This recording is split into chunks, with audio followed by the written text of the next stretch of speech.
On her wedding night, the woman was left to spend it alone. Her husband preferred drinking coffee with friends over returning home, because he was still a stranger to her. They had only known each other for a day, and had been forced into marriage by his wealthy father. Even though she had prepared a feast for him, they still didn't say a word to each other. Annie felt like an outsider. She was so awkward, not knowing where to put her hands.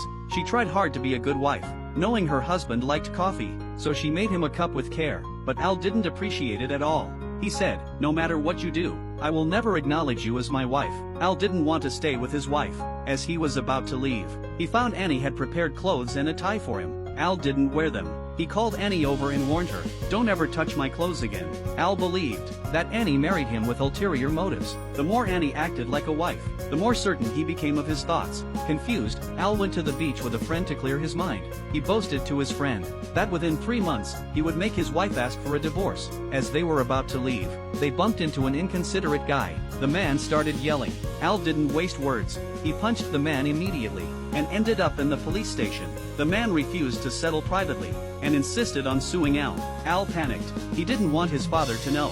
Meanwhile, Annie received a call from the police. When Annie arrived at the station, she sincerely apologized to the man, and eventually convinced him to drop the lawsuit. Al was released shortly after. He was still confused as to why the man dropped the charges, until he saw Annie, and then he understood.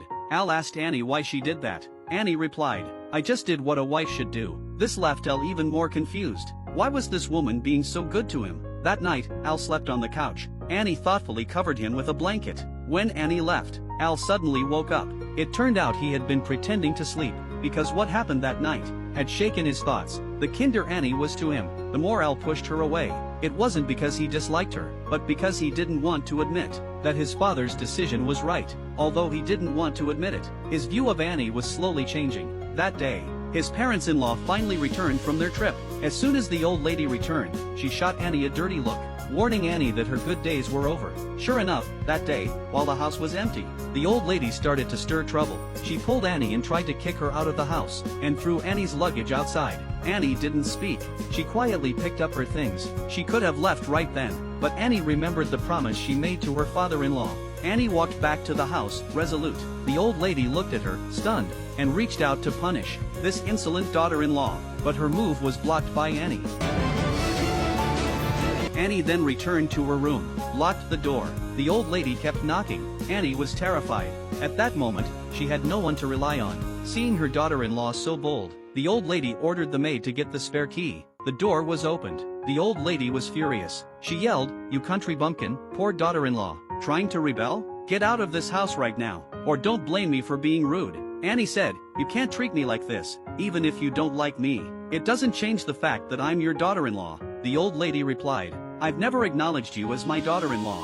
She tried to grab Annie, but pulled too hard. Annie slammed into the wall, and fainted instantly. The old lady was completely panicked. If her husband finds out, he'll definitely kick her out of the house. The mother-in-law raised her hand to hit her daughter-in-law, but her son stepped in and stopped her. The older woman was furious. She said, "I'm just helping you discipline your wife." But the son replied, "This is between me and my wife. It's not your place to interfere." The mother-in-law couldn't believe her son would speak to her that way. She stormed out in anger. Annie knew she was just trying to stand up for her son, because Annie had just struck him earlier, and it all started at the wealthy girl's birthday party. Annie showed up dressed to the nines, but the rich girl mocked her publicly for coming from poverty, and lacking education, and for marrying someone she didn't love. Annie's pride was crushed. She was holding back tears. Seeing this, Al grabbed her hand tightly, and led her out of the party.